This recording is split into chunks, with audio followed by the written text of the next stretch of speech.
That's the depressive pep talk you have to give yourself to get through the workday. The drama. Okay, whatever. The vibes. The emotion. I love it. Cut. It's a wrap. Okay. We don't need to film the rest of this movie. That was perfect acting right there. Too bad it's an audio medium. Yeah.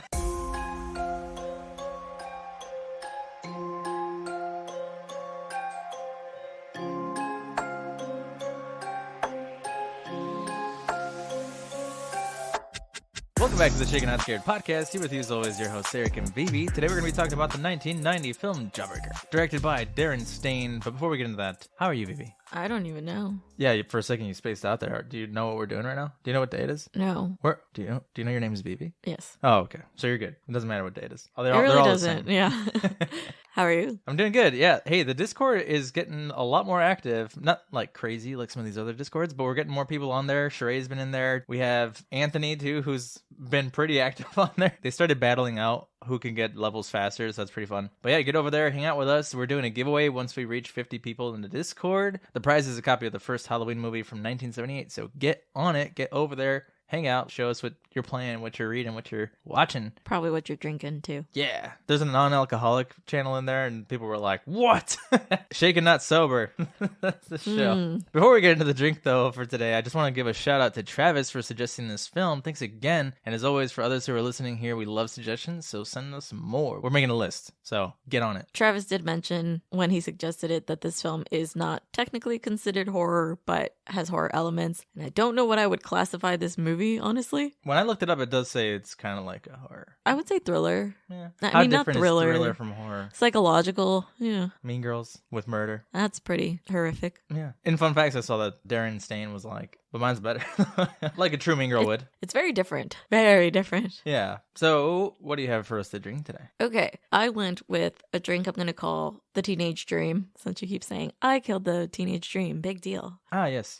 For this drink, I went more with like a visually Jawbreaker theme than an actual taste, because I have no idea what a Jawbreaker tastes like. Do you? I've also never had one. There was a store in this place that I used to go to as a kid, some like small town that had giant ones, like the ones from Ed and Eddie in the window, but never bought them. I was just like, how do I unhinge my jaw? You don't. That's how you choke and die. You're supposed to hold it and lick it. Wonder how it got the name? Because they're hard as fuck, and you can break your jaw if you try to bite into it. I was just picturing that like the first person who tried it broke their jaw, and they're It's like, you know possible. what? That's probably a Jawbreaker. Yeah, let's call it that. Put it in the books, and they don't even give a shit about the kid that died. And you said they just broke their jaw. You didn't say they died. You can survive. We're after talking your jaw about broke. like historically, people were dying and just existing. You know, How old do you think Jawbreakers are? old. Yeah. Yeah, America. It's been around for a while. America. That's how I'm going to end every debate ever.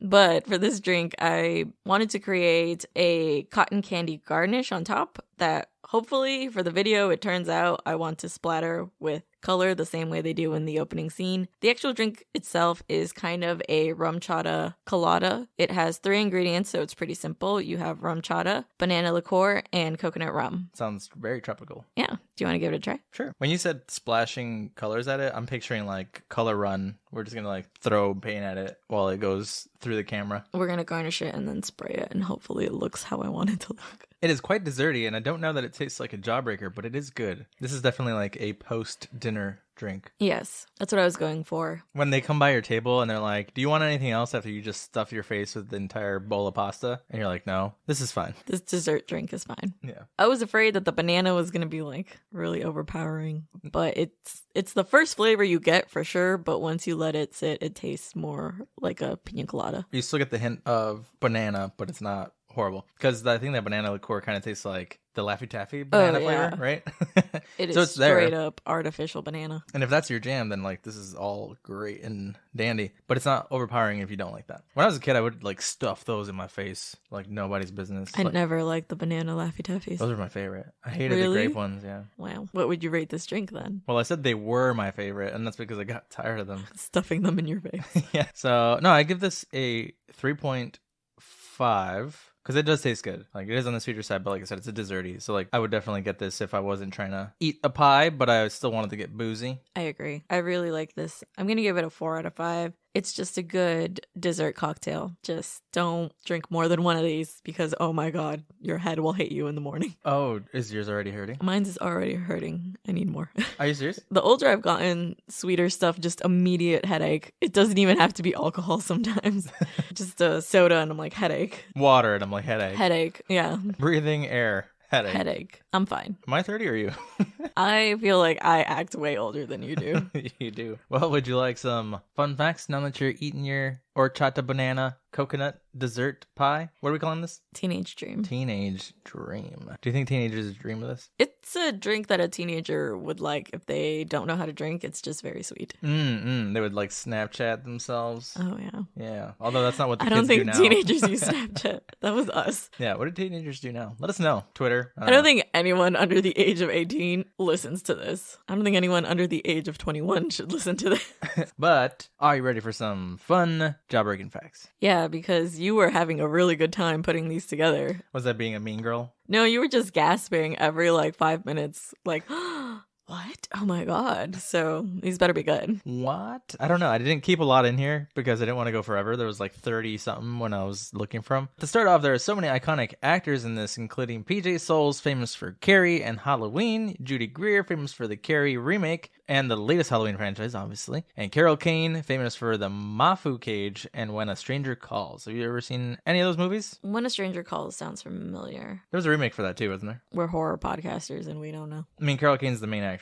Okay. in that, and she's the one who's the principal in this, and she's in Kimmy Schmidt. Yeah, she is. I love her so much. She's so great. But Rebecca Gayheart and Rose McGowan were also in horror movies, including Scream. They weren't in the same ones, though. Yeah, when I was watching this, I recognized so many faces. And I will talk about this a lot, but I am so surprised that this movie doesn't have a crazy following or recognition. It's probably a cult classic now, but I'm surprised that at its time it wasn't the success that you would think it would be, because I didn't discover it till recently. I like it. I do see why maybe people wouldn't really take it seriously, because it has a made-for-TV feeling, especially with all the crazy transitions. I felt like it. I felt like I was watching Lizzie McGuire. Really? Yeah. I disagree. I really thought the transitions were funny and weird. That's what makes them TV, not movie. Do you know what I mean? The weirdness of it is what's oh, this is kind of just quirky and fun. Yeah. Yeah. But I don't agree. Okay. This next one I didn't really give a shit to include because who gives a fuck? But Marilyn Manson was in this, and Vivi thought it was important to say that. But at the time, he was dating Rose McGowan, who plays Courtney. And I felt it was important to say this because, one, to acknowledge that he's even in this movie, but two, to say that we do not support Marilyn Manson. And obviously, the allegations against him are pretty horrific, and I think ongoing investigations. So there is that. Yeah. Darren Stein was obviously inspired by well-known horror films at the time, including writing Fern Mayo to be like Carrie, Sissy Spacek's Carrie specifically. But apparently Daniel Waters, the screenwriter for Heathers, thought he was ripping his film off. Yes, I absolutely read the description for this movie and thought Heathers. But it's totally not Heathers. It is a different vibe completely. Maybe a similar premise in that it's just mean girls driven to murder. But not really, because Heathers is about Winona Ryder and that kid's love story, basically. I mean, there's mean girls in it who are kind of there, but the focus of the film is not really them. It's more this relationship. This is just these girls who are mean girls murder one of them, and one of them's the evil leader. And finally, the scene where they have to carry Liz's dead body was apparently so horrible it was nearly 100 degrees, and they had to carry her a long way. She was dropped at least once, and in this scene, Rose is supposed to pretend to help. So it's really just Rebecca Gayheart and Julie Benz doing all the carrying. That sucks. Then they have that snide comment where they're like, this doesn't feel like 105 pounds. I wonder if they really felt that, carrying it.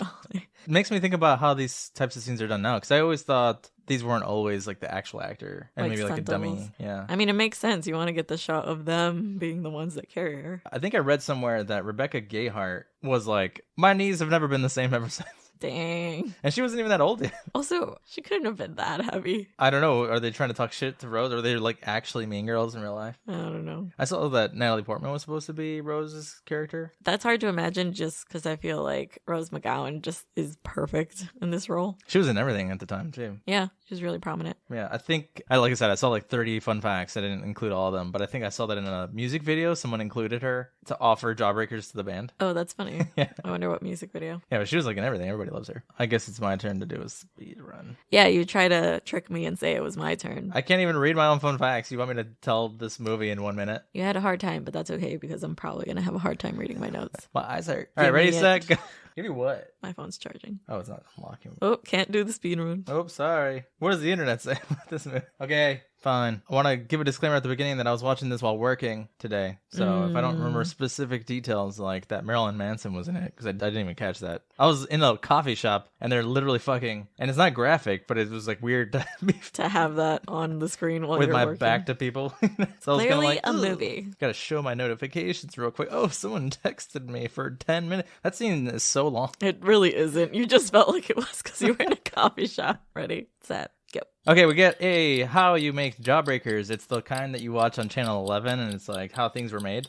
And we see Jawbreaker. These friends are like, "It's your birthday," and then they like shove a Jawbreaker in their mouth, but they're completely covered. They have like masks, like that one horror movie, and they put her in the back of their car. They're like, "It's gonna be great," and they just like repeatedly say that someone's gonna die, and then they go to the back and they're like, "Let's take a picture," and they open the trunk and she's dead. And then the whole movie they're like, "No, we can't tell anybody. You tell anybody you're dead." And then one of them's like, "I have a moral thing and I can't lie, but I'm not gonna be a part of this anymore."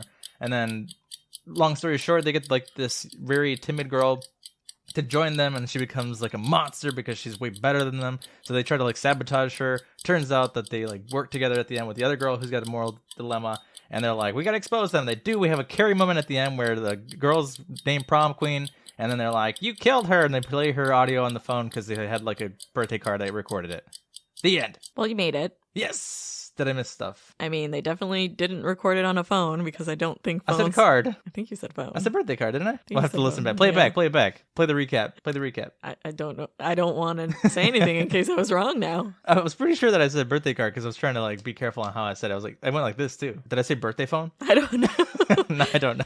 But I beat it. You had like 3 seconds left. Oh, okay, cool. I felt like I was right there because you kept looking up and down and then nervously smiling, and I was like, I don't know what this means, but I'm gonna finish it now. I did okay. It's not too much in terms of like plot. It's just mean girls are mean girls. Yeah, there's like so much more getting to know these characters instead of plot, which is an interesting way to do this movie. I don't think I've seen a movie like this ever. There's like several different plots happening at the same time, but it's cool. It works. I'm gonna end this saying like I liked it. I really loved it, and it was short too. It was like an hour and 25 minutes. 20 minutes, yeah. What does the internet say about it? It's your turn. I don't have a phone. I don't have a birthday card. Birthday phone. A birthday phone. 3 of the most popular girls at Reagan High School accidentally kill the prom queen with a jawbreaker when a kidnapping goes horribly wrong. Prom queen. She wasn't even prom queen yet. She was 2B, right? Yeah. This is misleading, IMDb. I don't like you. What is it rated? It is rated a hot and heavy 5.6. Boo. I have a theory why this movie is rated very low. Because there's heavy women actors and little to no men. Yes. Mm-hmm. Which I think is done on purpose. I saw that Darren was like, no, the men don't really take this spotlight in any kind of way. They're seen as like arm candy. They are. I actually wrote that in my notes, that anytime men are featured, they are pawns or boyfriends, the same way that women are usually featured in other films. Which is cool. Yeah, it's one of the things I like about it. But, you know, people on the internet ruins the party once again. Fucking grab. Honestly. For some reason, I don't know where this started, but me and Eric say, grow up and suck a dick like the rest of us. We do? Remember? I don't know. It was like maybe on one of the episodes and we like, deleted it. This is like 2 days ago. It was your birthday, and I told one of your friends, grow up and take it up the ass like the rest of us. Because I am just inappropriate. But well, I think it was because we were talking about this, like the misogyny thing, and guys just being so fucking butthurt about it's like they're worse than what they're making fun of. yeah. Like we can debate it all day, but it's like dudes will be like, "Oh, fucking women will do this," and it's like, bro, you're equally as butthurt as what you're describing. Yeah. So it was like, shut the fuck up and suck a dick like the rest of us. Yes. Just saying. Just saying. Well, are you ready? I am. Let's do this. I'm excited. Maybe you're going to give me some details that I didn't notice. Like I said, I was working. That's my fault. I apologize, listeners, if I'm not You're the best. supposed to be giving grade A content. Oh, I can give you grade A content without nutting. Without nutting? This can- isn't OnlyFans, sir.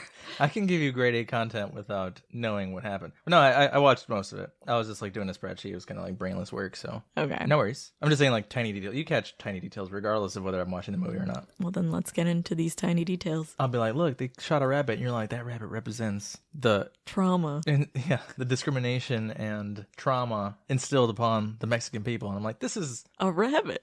this is a movie with all white people. What are we talking about? But yes, I agree with you. I was a liberal arts major. Leave me alone. We open on a narration by Judy Greer's character about the Flawless Four. As four girls walk down a high school hallway, we get introduced to Courtney, who is described as Satan in heels, Marcy Fox, who is described as a legend in her own mind and who refers to herself as Foxy. We have Julie, who was doomed to be popular because of her pretty face, and finally Liz Purr, who is described as special. As they walk down the hall, they ignore a brown-haired girl who has dropped her things, except for Liz, who stops to help. The narrator says that everyone loved Liz because she was actually sweet. She explains that Courtney ruled with fear, but everyone saw Julie as the Princess Di of the high school, which really pissed off Courtney. Just like this Princess Diana reference. Is it implied then that maybe she did on purpose? If she That hated her? is a question I had throughout this, because she really is lacking in any type of remorse. Yeah, like she was the competition and she got her killed. And as much as she's like, oh my God, and she looks like she's sad in that moment where they realize she's dead. But she's probably more sad for herself having to figure out what to do, not that she's gone. Right. Interesting. So the true villain, which was the main villain.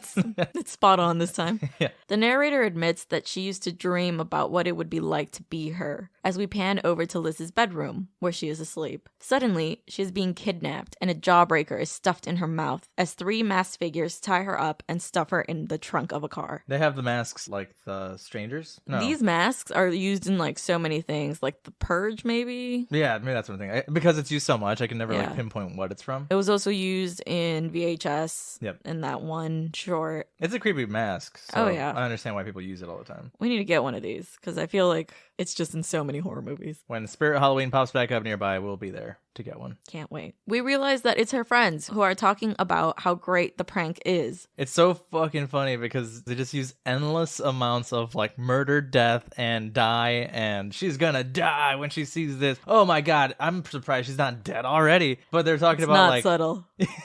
I love how aware it is. I would also like to point out, why do teens always drive convertibles in movies? It was to the point where I was growing up, I was like, yeah, you just drive around in a convertible with your friends when you're a teenager. That's just what you do. And when you're the cool kid, you drive a car that's falling apart. Obviously. Who's the cool kid that has the car that's falling apart? I don't know. I'm just thinking about every high school movie. It's like the grunge kid in the background who's like the hot kid that drives like a muscle car, but it's like all beat up. And If they're you like, had a "Who's that?" car in high school, even if it was a hunk of junk, you were rich. You were hot shit. Yeah, because nobody drove. I know, and you were the person who people would go to ditch school. Oh, yeah, all the time. Yeah. Just kidding. I never ditched school. Oh, I did. Many a time. And look, I'm still here. In school. They discuss the birthday plans they have for Liz, which include feeding her pancakes and tying her to a flagpole in nothing but her bra and underwear. They park and go to release their friend from the trunk, having a Polaroid camera ready to take a picture of her reaction. Courtney, this entire time, is like saying what the plan is. Is this normal? When they're like, we're going to tie her to a flagpole and put her up there naked, I'm like, why is this the way that you're going to celebrate your birthday? So I think it's implied that this group of friends does this. Even with the birthday card that comes into play later, it's just their tradition. And I think it also is just a commentary on female relationships and how at times they can seem two-faced, especially in high school. Gotcha. I definitely did not do this with my friends in high school. Well, that's what I was That's asking. all Like, I'm gonna did you say. tie each other to the poles naked? No. They yell surprise as they throw up the trunk, but there is something obviously wrong. Liz's eyes are wide open as they pull the duct tape off her mouth. This is something I found interesting in the style of filming. They exaggerate all the like bodily movement. So even when they shove the jawbreaker in her mouth and pulling this tape off, it's all like, Blah, blah. yeah, I do like that they later show her body decayed. like Because actually. yeah, because they still go to school and they're like, Oh my God. with the body in the car, I was like, they better not pull her out hours later and she's just like fine. So that was my question for when later on Courtney stages the crime scene with Marilyn Manson's character. Wouldn't it smell terrible? Yeah, and don't police have a way to tell like how old the body is from time of death? I don't know how accurate it was Level in of the decay. 90s. It looks like her body's already rotting. My thought wouldn't be like, oh, we showed up at 8 p.m. when her body was found and she died at 3 p.m. I think timeline wise, she is found a couple days later because her parents are on a trip. Oh, gotcha. Yeah. Okay. So it still shows that she died that day. Because I thought that too. I was like, no way that the cops would fall for this. But, you know, I don't know if this is correct, but DNA evidence has not been around as long as we think. I think even as like the OJ case, they didn't want to use DNA evidence because they didn't consider it reliable, which was not true. It's just that people did not trust it because it was the new technology of the time. Yeah. Can we stop that? Because there's like technology that's badass and then people are like, no, it doesn't I'm make any scared. sense. Yeah. Let's go back to rock cars, like the Flintstones. Someone at work made that joke today, too. Rock cars? Yeah. Oh, cars made of Dwayne Johnson? Cars that you pedaled with your foot. Oh. They start to freak out as Courtney explains that she just didn't want her to scream, that she thought gagging her with a jawbreaker would be funny. Yeah, because the other girls were like, what? Why did you do that? Yeah, Julie looks pissed as she yells, "You gagged her with a jawbreaker?" And we get a title card. This title card is literally the whole process of making a jawbreaker. It's like Channel 11. Do you ever watch that show? Like, how does this get made? Yeah. I think they're on YouTube. It wasn't the same thing. I don't know. It was kind of like that, though. And it shows you, like, the crayons are made from this point on, and there's a giant vat. And then it shows you, like, the conveyor belts, and it's really boring, but it's cool when you're a kid. I think I'd still watch those. I'd watch that to go to sleep or something. So would I. Your dad makes cups, and sometimes I would sit down and just think about that. I'm like, how does he make cups? Oh, he'll show you. He has videos of him making cups. Oh, man. We're about to live with him, too. I'm about to sit upstairs and just watch cup videos. They drive away as they say they need to call someone. Courtney refuses, saying that she isn't getting fucked over a prank that went wrong. This is kind of a big went wrong situation. A prank that she made go wrong. Everybody else didn't even know this was happening. She's like, it's not my fault. Don't worry about it. Let's just forget it. Julie and Marcy are freaking out, but Courtney is composed enough to call the school, pretending to be Liz's mother, informing them that she is sick and won't be in today. They pull up to the school where they have VIP parking, apparently, and Courtney instructs them to act cool, walk down the halls like nothing is happening. We get another shot of them strutting their stuff in the hallway. How many scenes of this do we need in this movie? It happens so often, right? It's like every other scene. I saw that Rose McGowan was like, I'd fucking do that scene again. We own that shit. It's just so funny to treat high school like a runway. The problem I always have with movies like this is that we don't exist in like California where rich kids go to school. Yeah, we didn't go to like a suburban high school. There's a lot of other things happening, but not this. Well, we get another scene of them strutting their stuff in the hallway. High schoolers love to wear heels in movies, don't they? Yeah. I did wear high heels in high school occasionally. But it was for events. Because we also went to a school that had uniforms. True. That's never in high school movies. True. Yeah, it's just funny because I would rather fucking die than wear heels right now. And I used to do that in high school. I roll my ankle just wearing Crocs. Like, what the fuck? I'm surprised you're not rolling your ankle right now. And you're sitting. That might happen to me one day. They enter the girls' bathroom and kick everyone out, including Fern, the brunette from earlier. She says hi to Julie, but gets hurried out like the rest of the girls. The Flawless Four fix their makeup in the mirror when a teacher comes in to kick them out. I had put down teacher. This is actually the principal, Miss Sherwood. She informs them that someone must pick up Liz's assignments as she is out sick. As they walk out, Courtney reminds them again to act as though everything is peachy fucking keen. She likes repeating that a lot. It's peachy keen. It's peachy fucking keen. Yeah, you gotta keep composure. How else will everyone think you're badass if you're not keeping it together? Which I think is like a big theme in this movie of just like composure and your image. We'll get to it in a later scene. You mentioned in your fun facts about how a lot of these actresses were horror icons. Well, the actress who plays Marcy also plays Darla in Buffy, who I would say Buffy's definitely a horror TV show. I'll do you one another to add on to that fun fact. All right. Where the prom happens was also where the prom happened in Buffy. Oh, that's fun. Yeah. Love that. Love that fact. Yeah. Apparently this high school was also where Lizzie McGuire was filmed. Is that why you remembered Lizzie McGuire? No, I'm telling you, this gives me like so many vibes of just like television movie. There's a very specific aesthetic here, and I like it. We cut to Julie in class as the teacher lectures about disillusion, derangement, and descent into madness. And I feel like this is where you could argue it has horror movie elements because that is a classic trope in horror movies where what's going on in the classroom foreshadows everything in the main character's life. We can't have a horror movie without it. Courtney is in biology as the teacher lectures about how study of the female anatomy was done through studying corpses. Marcy is in home ec, being taught how to crack an egg. As she cracks hers, it's filled with blood. Even one of the goth girls goes in to play with the yolk. Doesn't one of them yell, "That's a bad omen"? It's stillborn or something like that. Yeah. After class, the three girls discuss what they should do about Liz. One suggests they just put her back in bed. But Julie shuts this down, saying they'll find the jawbreaker in her throat. When Marcy makes a joke saying, "So what?" we'll say she was practicing giving blowjobs and accidentally swallowed. They really are like not as upset as they should be. No, and also I don't think that blowing practice would be like, "Ugh, I accidentally just inhaled this 2-inch ball." Yeah, it's fucking massive. I'm not gonna accidentally swallow that. This, however, gives Courtney an idea, and just quick trigger warning here. She says that they will check the corpse to see if it was raped. They can blame the whole incident on a sex game gone wrong. When Julie says no one will believe this, Courtney says they will because it confirms their worst fears. The high school sweetheart murdered by perversion. And I completely agree. People love this in their like true crime stories, as messed up as it is. I feel like this is a commentary on that. She's not wrong. Society's obsessed with the like perfect white woman in suburban setting murdered stories. This story that she keeps coming up with too seems too well thought out, and obviously it comes into play later when they reveal that she's kind of like putting her story on top of Liz's death because she's doing what she's saying she did. It's so fucked up. Do you think she's doing what she's saying Liz did, or she did it to cover up the crime? Because she's messing with a high schooler. I don't know. I think the willingness to be like, I'm going to make up this fake story and then I'm going to do it.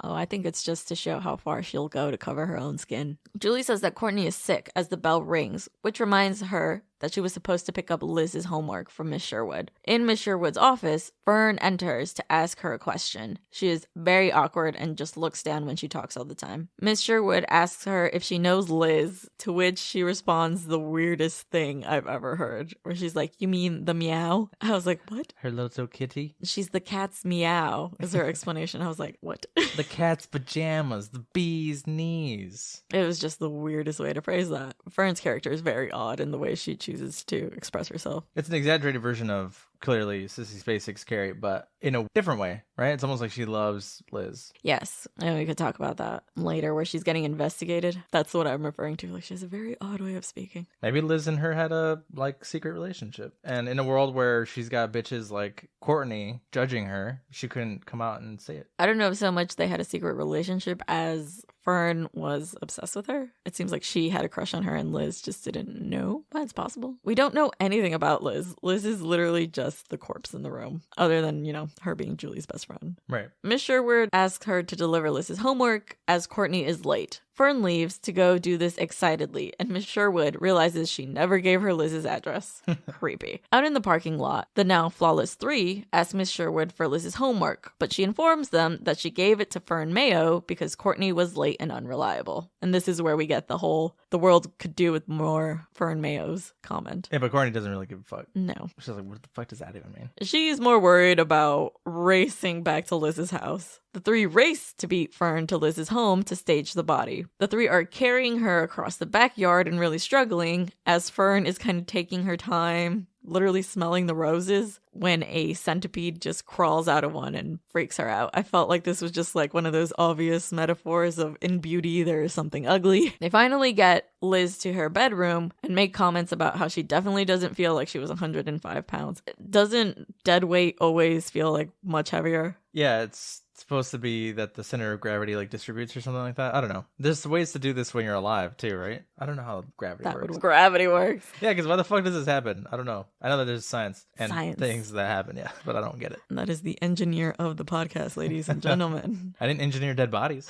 That's good. That's actually really good. Courtney and Marcy begin staging Liz's body by ripping up her panties and deciding whether or not they should rip off her sheets. While they're doing this, Julie is looking around the room. She is obviously the most upset about what's going on. She notices a ton of pictures of the four of them. She picks up a birthday card that says, "Why are you doing this to me?" And they freak out, immediately dropping Liz's body. The girls freak out and Julie apologizes for opening it. Downstairs, Fern is practicing what she's going to say to Liz when she sees her. And this is one of those moments where I was like, oh, she has a crush on her. Because that's something you do when you have a crush. You're like, okay, what am I going to say? And it's weird to think about crushes. Because then I was like, was I like that? It's hard to think that there was ever a time where I was going to practice what I was going to say to you. And now we just like fart in the same room all day. Did you? When I met you, yeah. Yeah. Did you like stand there and you're like, I wonder how long I need to talk to him before I could just naturally fart? Or in front of him, married in a house. I just landed on top of you on a bus. And now we're married, as the law goes. Fern has made her way into the house and hears the three girls arguing upstairs. Courtney wants Julie to approve the staging of the crime scene, and Julie wants none of this. She says they won't believe the crime scene and they need to go to the police and say it was an accident. As they argue this, Fern hears everything from outside the door. There's a point where Courtney even grabs the birthday card, frustrated with Julie, saying, "She killed the teenage dream, get over it." Do we know why Courtney is so adamant about not going to the cops? Well, she seems to be the one mainly responsible for this happening. This is why I'm saying that I feel like Courtney did it on purpose as much as she's acting like it wasn't. And nothing really tells us that she did, but the way that she's acting and is like, get over it, whatever. And she was the one behind the Jawbreaker idea. Yeah. Her main competition for being prom queen at the end would have been Liz. Makes me think they probably would have found that she was at fault from the get-go, and that's why she's so adamant not to. Because otherwise, when you say, oh, we were going to do this like birthday plan, and she fucking died. I think you still go to jail. I think it's still like accidental death. Right. I think it's that she's so in control over everything that she couldn't let this one thing go as it being out of her hands. As they argue this, Fern hears everything from outside the door. When the three go to leave Liz's room, they open it to find Fern standing there. Courtney doesn't seem to miss a beat or panic. She simply asks Fern if she overheard their conversation and tells her there is no point in lying. Julie seems to try to protect Fern from Courtney, saying that she doesn't have to answer any of her questions. Fern just panics and looks over Courtney's shoulder to see Liz's staged body. Fern lets out a scream and runs. The three girls chase after her, and Marcy eventually catches her. Nobody here tried to run that hard. No, because they're all still wearing heels, yeah.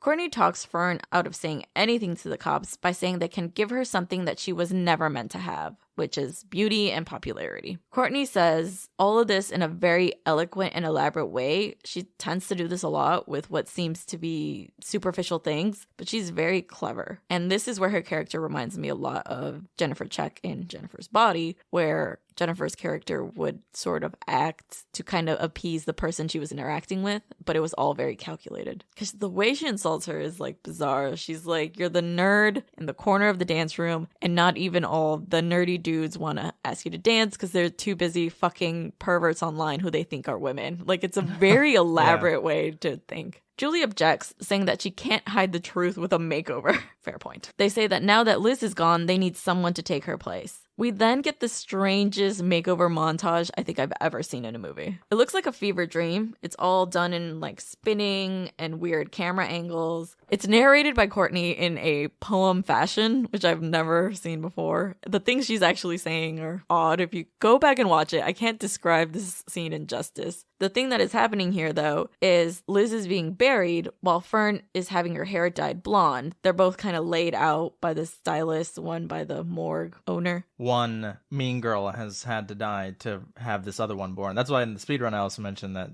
Violet is like a monster. Courtney is the mad scientist who's through like some fucked up act now made this monster, and it comes back to bite her in the ass. Yeah, she's even referred to as Courtney's creation throughout the film. But Fern is having her hair dyed blonde by stylists that look like they're from the Hunger Games, but also mixed with steampunk elements. Again, go watch this scene. It's wild. The next day at school, it's Fern's turn to strut her stuff in the school hallways next to Courtney and Marcy. Back at Liz's home, we see her parents have finally arrived to discover the crime scene. They open her bedroom door, and we are immediately thrown into an active crime scene investigation. I think it's a pretty cool jump cut. We open the door and we're straight in the cops already in her room. Back at school, Courtney and Marcy are coaching Fern on how to act as they walk into the cafeteria. They notice that Julie is sitting with who they describe as the body art rejects. They look like the goth kids in any high school. What would make Julie choose to sit there other than by herself? I get the vibe, especially with Julie's relationship with Fern, that she used to be friends with a lot more girls before she hooked up with Courtney and her gang. So maybe there's some friend in that group too that she's cool with? Possibly. Don't know. She looks rather uncomfortable, and she gets up when she sees Courtney. She's like, oh,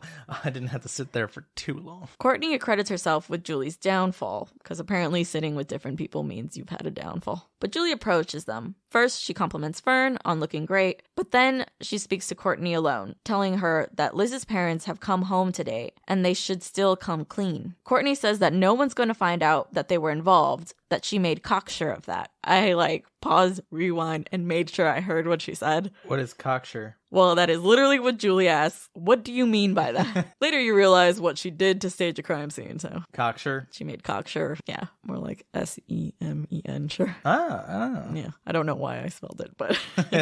Semen. Can we have one episode without semen? Instead, Courtney threatens her, saying that if Julie speaks, she will have Marcy and Fern tell the cops that the death was all Julie's fault. Courtney returns to the lunch table with Marcy and Fern. Fern takes out a lunch bag, and the other girls immediately freak out. This would have been a no for me. They're like, what the Bro, I have lunch here. Fuck off. I'm fucking hungry. We don't eat in front of people. This leads Courtney into one of those monologues that I mentioned earlier. It's the speech about how eating around people takes away power from them, but not eating gives them power for some reason. She then explains that eating around people associates all these negative things with you, again, in a very elaborate way. So this is a perfect example of what I've gone ahead and told my loved ones who are of this age, teenage age. If the mean girls are treating you like shit, if somebody comes up to you and is like, don't eat lunch because people think you're weak for it, bro, shut the fuck up. Nobody's looking at what you're eating. And if they are, they probably don't matter. Or even a step further, I think people are way more concerned about themselves than they are with you. Yeah. So get yourself through your teenage years being happy and young and enjoy it before you turn older and just work for the rest of your life. Well, that took a turn. Yeah. Inspiring. She is very calculated and everything seems to be about preserving their image. They are interrupted by a boy named Dane who asks to be introduced to Fern. Courtney interjects and introduces her as Violet, a new transfer student. She then quickly dismisses Dane, but tells him to come back to her place later because she's in the mood for some kink. She has this habit of referring to sex as like kink all the time. I mean, isn't it? Always? I don't. She's like, we're about to do everything but missionary. Kind of. That's the scene we get later. I thought this was also funny because Fern asks why she gave her the name Violet. And then she goes into this whole speech about how like Fern is a plant, right? So I thought flower. Can't go with Rose. Rose is boring and obvious, and that's her real name, so I thought that was funny. The next scene we get is the introduction of Detective Vera Cruz, who enters Miss Sherwood's office saying that she has news about one of her students. She is this very, like,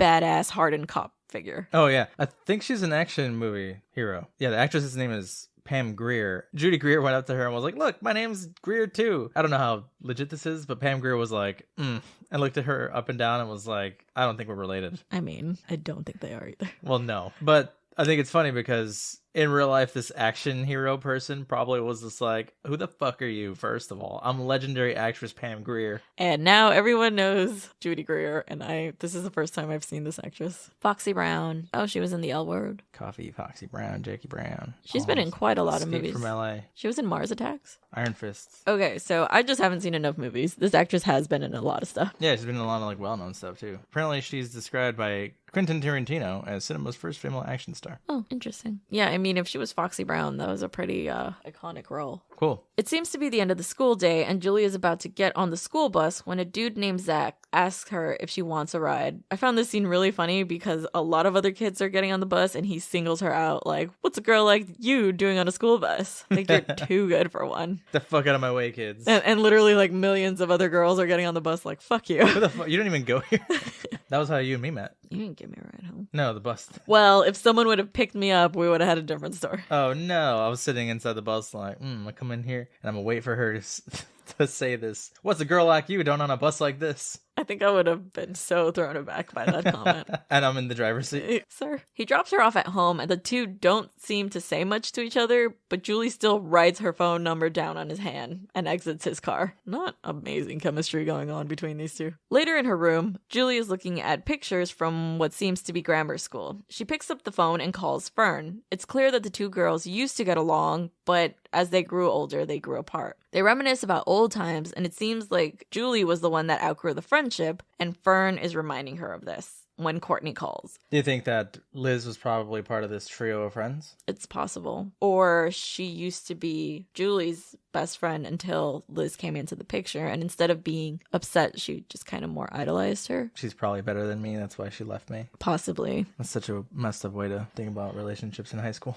I think it happens a lot. Even in Mean Girls, right? Regina George and Janice used to be BFFs until they got to high school, and then they fucking hated each other. It's a common trope. It's a thing that happens. Do you have anybody like that? I don't. I was someone who left behind an abusive friend. Oh, good. Good for you. Yeah. Yeah, I'm proud of you. Thanks. Fern is reminding her of this when Courtney calls. She tells Fern that she is always her priority and she doesn't care who's on the other line. Julie just hangs up after waiting for a while. Oh my god, I know. I saw that. It sucks because being in high school, I didn't have, obviously, relationships like this. And what I was trying to say earlier is that, like, you care about things in high school that are never going to matter again. Yeah. But there are things that happen to you that obviously, like, shift your personality and the way that you think about the world. And when things like this happen, as much as to us, now that we're older, it seems like, what the fuck? Why'd she sit there for so long? Like, fuck that bitch. At this time in your life, you're still molding and learning about what do relationships really mean and what does caring a lot about a person really mean when they don't return that same feeling of care. When you get older, you're kind of like, oh, that person doesn't really give a fuck to hang out with me. Like, fuck them then. I'm not going to try. Because if they're not trying, then why should I try? At that time, you're saying like, I'm going to try my best. Like in Julie's case, trying to talk to Fern and be like, hey, be careful with what's going on with Courtney. Yeah. But Fern is letting herself be manipulated by Courtney and doesn't realize that in this moment of being given an opportunity to be something else that she,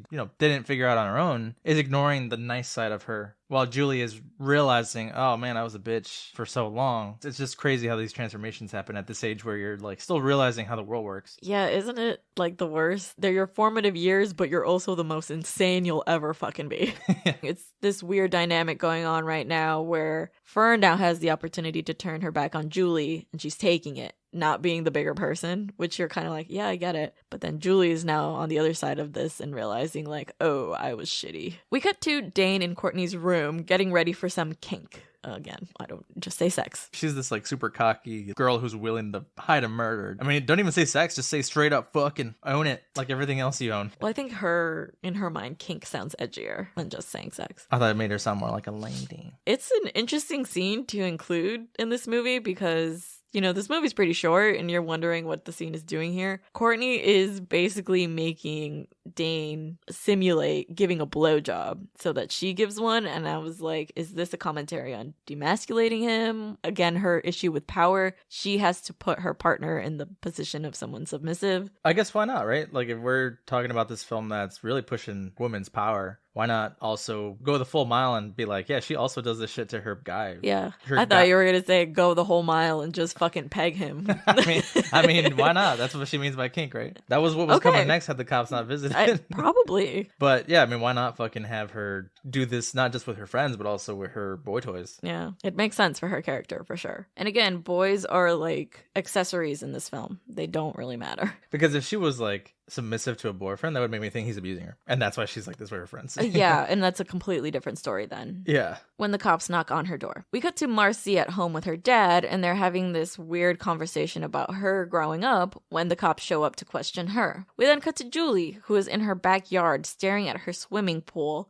where she is imagining Liz swimming in it and emerging from it. She seems to be haunted by the memory of her when her mother comes out to give her the news of Liz's death. It's like a very dreamy scene. Music is playing. There's fog over the pool. I feel like there is some, and we kind of mentioned it with Fern's character being in love with Liz, but I wonder if maybe there was also some underlying thing going on here with Julie and Liz, or not, or they're just showing a woman in friendship that can be deep and she's mourning her loss. Why not also, although maybe not directly, explore like the fact that maybe they had deeper relationships than just like what's on the outside. And again, this is where it would remind me of Jennifer's Body, because Needy and Jennifer kind of had this also similar dynamic going on. I would like to say I don't want to give movies credit for implying that people might be queer. I would like to give movies credit when they make queer characters. But this was the early 2000s and the 90s where it wasn't as acceptable to have those very clear out of the closet characters. Maybe not as woke as we'd like it to be. It wasn't, because then there is some serious homophobic comments later on in this movie. I think he's trying to like point that out, right? Because it's directed towards two characters who are female friends. Yes, yeah. I remember that, and I was like, oh my god, what the fuck? Yeah, I was like, oh my word. Chill, they're just friends, and even if they're not, fuck you. Yeah. They can munch on whatever the fuck they want. Yeah.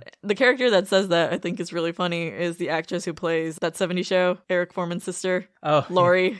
Yeah. The next day, Veracruz is interviewing all three girls. It's that scene where the detective asks the question, and then we cut to who's being asked the question, and it always alternates between the three of them. They start off with easy questions, asking if they're upset about their friend's death, and then it starts to escalate, like, quickly. Yeah, this lady is very intimidating. She's very intense. She goes on to ask them who Liz was fucking and if they've ever seen what a jawbreaker is. She straight up goes from like, so, what'd you have for lunch today? Who the fuck was she fucking? Yeah. When she pulls out that jawbreaker and asks them, do you know what that is? And I think it's funny that two other girls are like, no, I've never seen one in my fucking life. And then Courtney's like, yeah, I know what a fucking jawbreaker is. Yeah. We get another super weird montage of children on a playground just eating jawbreakers and then starting to cry and hold their stomachs because so much sweet hurt them. Because they all swallowed whole ass jawbreakers. That would be tragic. Cue the sequel. Jawbreakers of the Corn. Jawbreakers of the Corn. That scene is then followed by another odd scene of Julie walking down the hall as Miss Sherwood announces Liz's death and funeral arrangements.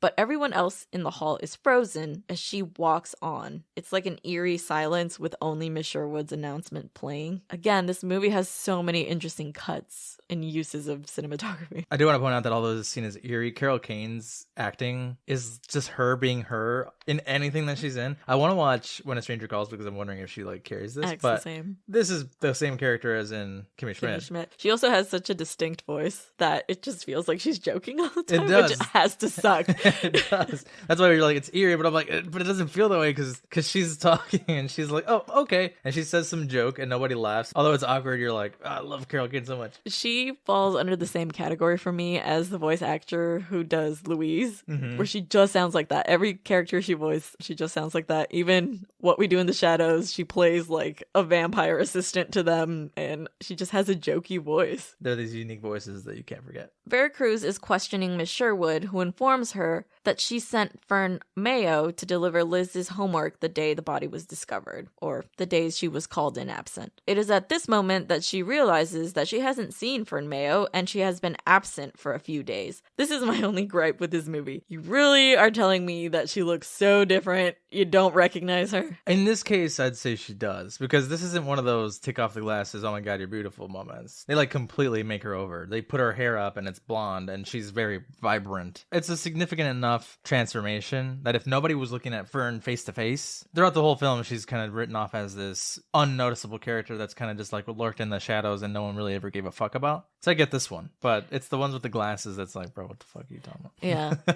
But the whole like being absent thing, wouldn't someone check in on her? Yes. We cut to Violet being the new it girl at school, making friends and people just gushing over her. It's very reminiscent of that scene in Mean Girls where like everyone's just talking about what Regina has done. Like she punched me in the face and it was awesome. Like similar vibe going on here for Violet. Oh my god, did you see Violet? She came in a purple dress in a limo. She opened for Madonna. Yeah. Right. And then later I think when they reveal that she's not her, they're like, oh my god, so you didn't open for Madonna? The deception. Courtney says it's about time that Violet finds herself a boy. She wants her to seduce Zach, who is part of the drama department. Here they have more homophobic comments about Zach possibly not being straight because he's in the drama department. The three run into Julie, who says hi to Fern, but she corrects her, saying that her name is Violet. Julie seems shaken up by this, but goes to meet with Zach in the school auditorium. She got no time for this. He says he understands if she wants to be alone, but she says no. She talks about her friendship with the girls, and Zach says that maybe things happen for a reason.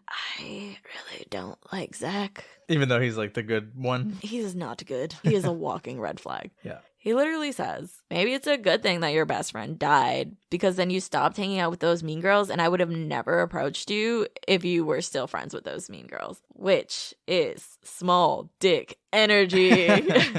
You are afraid of your love interest's friends? Big red flag. He then asks if she wants to see the roof of the school where he goes to be alone. She goes with him, saying she knows where to find him now. These people don't have chemistry. No. Why are you on the roof, bro? Because he's so misunderstood. He has to go to the school roof because he's so deep. Back in the school, Vera Cruz is interviewing Fern, asking her if she knew Liz. Fern goes into this strange monologue about Liz, saying that she was very kind to her once and that she will remember it for the rest of her life. It is very sad. She says other than that, she only had one class with her and she sat behind her in algebra. She said that she knows this is going to sound weird.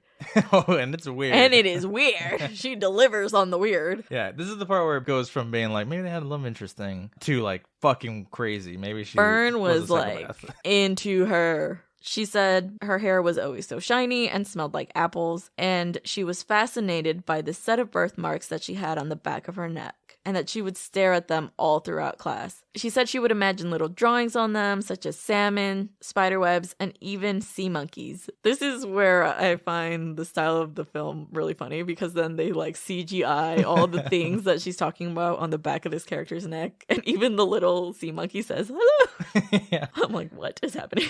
Miss Cruz just looks at her. To her credit, she's like pretty composed. She's like, okay. She asks Fern if it wouldn't hurt to lose a friend so important. Fern sighs and tells her This is high school. What's a true friend anyways? Miss Cruz answers that a true friend is someone who tells the truth no matter what. This seems to shake Fern up because later that night, she has a nightmare that's narrated by those exact same words. And it's a nightmare of everything that's happened to her since aligning with the Flawless Four. The film is odd because, like we said, the animation is funny and it's like cutesy in a way, but it's why it's weird. Yeah. It makes the viewer feel weird because this whole time we know we're talking about a girl was murdered and her supposed friend has now framed her to have been murdered by someone who sexually assaulted her. This is all fucking dark, but we're laughing at these like really tiny jokes at the same time, and it's like, but we should all feel uncomfortable, right? Yeah. Oh man, Fern was totally in love with this chick, and yeah, just what is happening? You're like, again, you're like laughing at this silly CGI, and you're also like, wait, this girl's supposed to be dead in this storyline. What the fuck? She talks about it like in this very sweet voice, and it's like she was mesmerized, and she ends it like, even when she would get up and class was over, she was the first one out the room, and I'd stay behind, still mesmerized, picturing the sea monkeys and the salmon just swimming around in front of me, not realizing that she was gone a long time ago. It's like, what is happening to Fern? She has a very like dream sing-songy voice too. When she's like, she would just leave me there with all these visions in my head. I was like, oh girl, you got it bad. Yeah.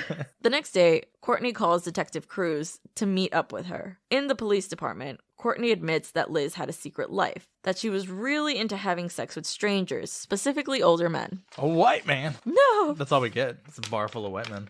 Old white men. Old white men. We get a flash of a woman entering a bar and picking up an older man, who we've already mentioned is Marilyn Manson. Not the older white man that we get flashes of for some reason. I don't know. He doesn't look that young either, without his makeup. Picking up an older man, then taking him back to Liz's place. We see Liz's body under the bed as Courtney is having sex with a stranger. Again, my question was, wouldn't the body smell at this point? Yes. It's been in a trunk all day. Yes. She finishes giving Detective Cruz her statement by saying that she can provide a list of bars that Liz liked to frequent. In the classroom, Julie is being bullied by Fern and other classmates. Around the school, we see that all the students are going crazy over Violet. This is kind of like the scene from earlier, only more ramped up. The drama department is talking about her when she shows up to introduce herself to Zach. She starts hitting on him, and he's not really into her. Actually, he sounds like a pretentious asshole when he's talking to her the entire time. He's basically like, you're the type of girl that sports people like, and I'm like in the art department, and those things don't mix. What a douchey way to talk, dude. People can have multiple interests. Not everyone's a one-dimensional character like you. Right, like you're doing exactly what you're saying is shitty about that other demographic. But Violet doesn't miss a beat and keeps her cool while talking to him the entire time. She is having her moment when she even gets a red convertible from making out with a mechanic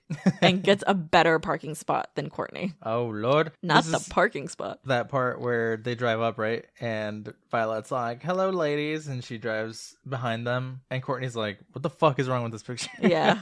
We cut to Julie and Zach, who have snuck off to some junkyard to have a moment, when Zach tells her about the girl Violet, who he finds very odd. Julie informs him that Fern is Violet, and she is Courtney's little creation. He's very confused about this, and Julie confesses everything. Instead of being supportive and understanding, he freaks out and tells her she needs to fix this, and she needs to go to the cops immediately. He's like very condescending of her. Like, dude, this is a lot going on. Right, like she's already been dealing with it for a minute. You just found out. Relax. Keep your composure. Okay. Get it together. Maybe that was his drama coming out. That's the drama in him. It was leaking. Back at the high school, Courtney and Marcy are discussing prom. Marcy mentions that she thinks Violet is getting a little too powerful, but Courtney doesn't seem worried about this. She compares it to when people come into money the first time and don't know how to act or spend it. She says she's finally having her moment after her pathetic little life in the shadows. Again, Courtney's like thinking and acting way older than a teenager at this time would act. But I don't know. Maybe it's like a money thing. When you have rich parents and you see this kind of thing. That's possible. You have visibility to stuff that we just said, like we didn't grow up in a high school like this. No. So maybe that's... I didn't have a convertible. No. I couldn't even drive. I didn't even know what people want. I still can't. I make this joke every episode, but I really can't drive people. She really can't. She's going to start driving next week. Wish her luck. I'm not actually. She's not actually. Good.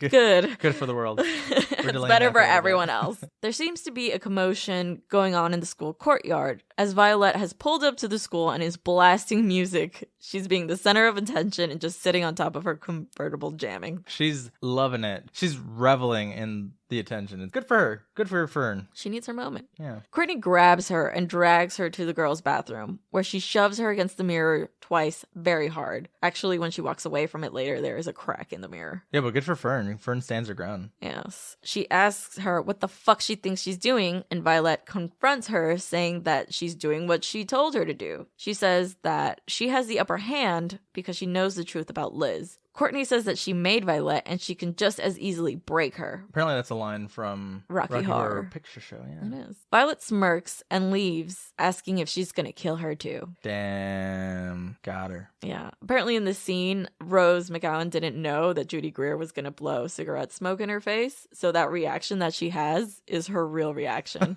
She's like, you bitch. Yeah, and that's when she takes it, flicks the cigarette, and says the line from Rocky Horror, Damn. which you need to watch May 1st. That's what we're covering, because we already have April set up. Fucking love No, that we movie. can't May 1st. May 1st has got to be the Mexican film, Cinco de Mayo. Even though that's not the one. Meanwhile, Zach and Julie are searching for evidence to use against Courtney. They remember the Polaroid they took when they first threw open the trunk on Liz. They try to search for it, but can't find it. They don't search very hard. Also, there's no way, dude. Like, It's I been wouldn't even weeks. have wasted my time. Yeah.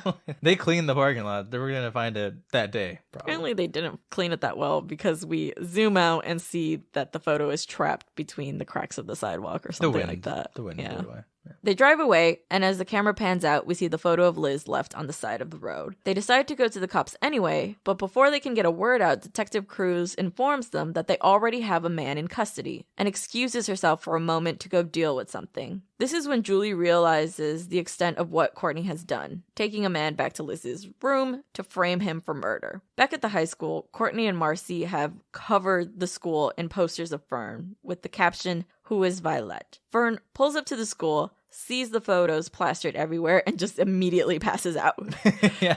She just can't deal with it. She wakes up in the nurse's office, and the nurse informs her of what happened. When the nurse calls her Fern, she freaks out, says she's Violet, and runs out into the hallway. Again, too much happening here that I don't think it actually would happen. The school would be like, there's no Violet here. I don't know what the fuck game you're playing with your little teenage friends, but this is serious business. I literally am a fucking nurse. I have a job to do. Shut the fuck up. I don't give a shit if you're Madonna. Or if you open for her. She runs out of the nurse's office and begins to tear down the posters when she runs into Courtney and Marcy. Just the sight of them is enough to make her pass out again.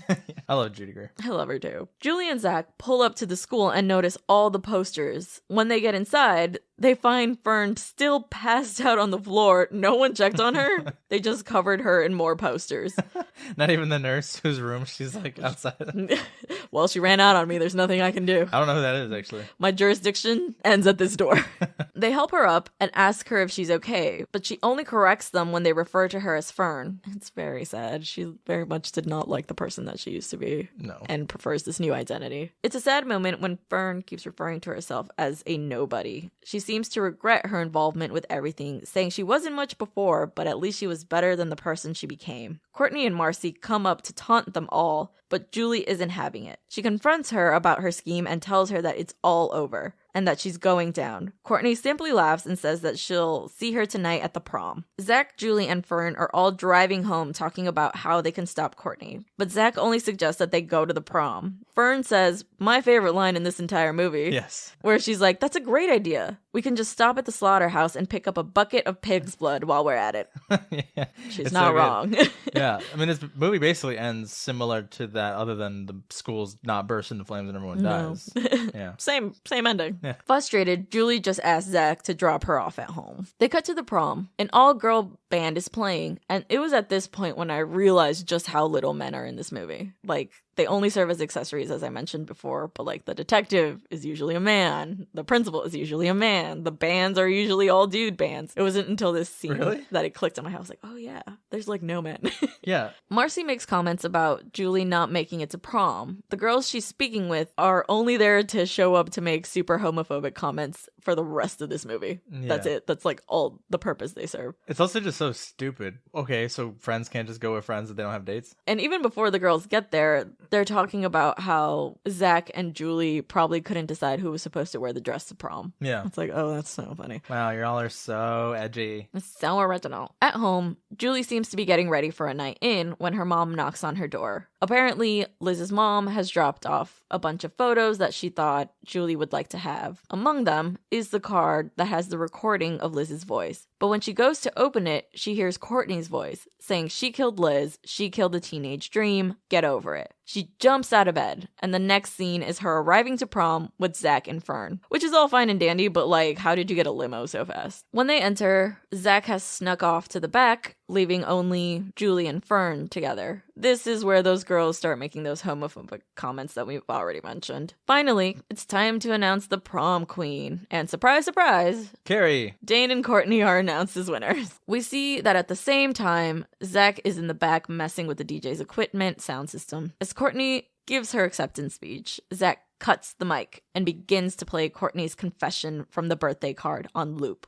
The crowd slowly realizes what is happening. Oh my god, it's her voice. And they all turn on her. That's her. Oh my god, it's her voice. I don't know that I would have recognized it because she doesn't have like a very unique voice. Like if it was Judy Greer. Obviously, you know it's Judy and Judy Greer's audio played, I'd be like, oh my god, it's her. Immediately. Don't even. No, let's not pause. It's her. Definitely her. I know who it is immediately. The mic is cut, so it's a very interesting scene here. It's all hush hush. You just hear the crowd's like kind of hushed whispers. Courtney makes eye contact with Julie, who simply blows her a kiss and tells her to eat shit. The crowd begins to throw flowers at her as a dreamy song begins to play. Marcy hides under a table, and the crowd continues to attack Courtney, who's looking worse by the minute. At the end of the crowd, we see Julie, who is holding a Polaroid camera. She takes several unflattering pictures of Courtney. With a flash, we see the final shot. Courtney's ugly pictures are featured on the yearbook as we get the final words from Fern, who says, "It's high school, detective. What's a real friend anyways?" This last scene, I feel, is loaded. It's like, once they realize who it is, I don't know if you notice, one of the first comments that's made is like, "You skank, you whore," because apparently being called a skank and a whore is still worse than being called a murderer.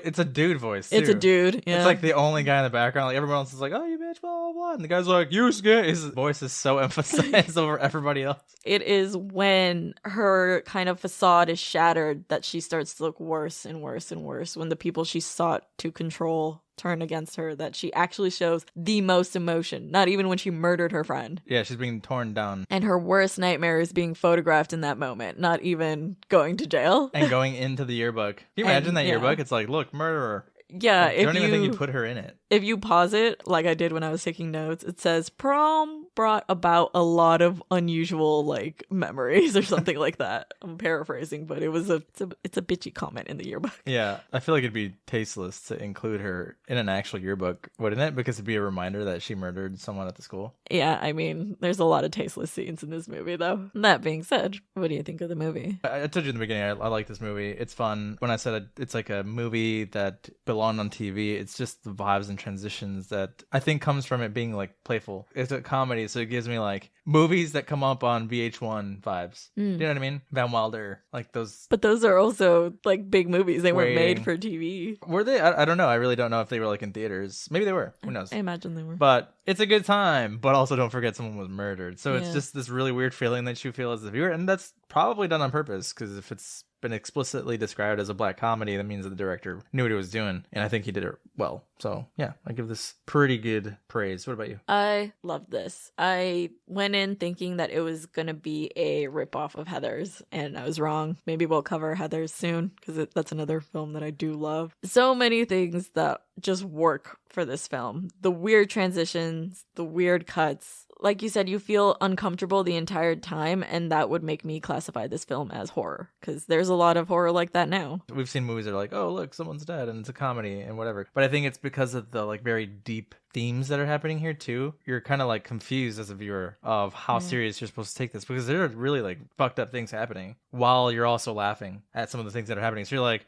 oh, what the fuck? I was laughing 2 seconds ago, and now they're like talking about SA. Like, what the fuck? Yeah. I need to stop laughing, right? It's fucked up. It is very odd. I feel like it's criminally underrated. I feel like every actor here did an amazing job in the role they had. I'm only going to give it -2 for Marilyn Manson, so I give it an 8 out of 10. They didn't know. Yeah. Did you give a rating? No, I give it a 7.5. Okay. Yeah, I liked it. It's a good time. I can't believe I didn't watch it sooner. Yeah, thanks so much, Travis, for recommending it to us. Yeah. Yeah, it was great. I've never seen it, never even heard of it. I had heard of it, but just, it was one of those, it's on my watch list. I'll get to it eventually. So we appreciate it. This is a good watch. If you haven't seen it too, listeners, go check it out. It's on Tubi. For free. So go watch it 1,000,000 times. Yeah. Do you want to talk about what scared Loki? I don't think anything scared Loki about this movie. No, but you know who has been a mean girl lately? Elvira. I don't know why she's attacking me. She's been biting my legs. She's not like actually fighting me, but you were saying earlier that you think the reason she attacks me is because she sees that's how I play with Loki. And maybe she's trying to like get along. So she's becoming a mean girl with us. Do you want to tell us about it, Elvira? Hopefully we can get a meow out of you. We will. Because you fucking scream all day. Oh my God. I can literally just walk out with her bowl and she's like, "Ah!" Screaming. She's hilarious. We can't even ask each other questions without her being like, "No!" Screaming at us. She's the most vocal cat I've ever met. Oh my God. Yeah, I thought cats were only vocal in certain circumstances, but she's just all day yelling. Yes. This was fun. Yeah.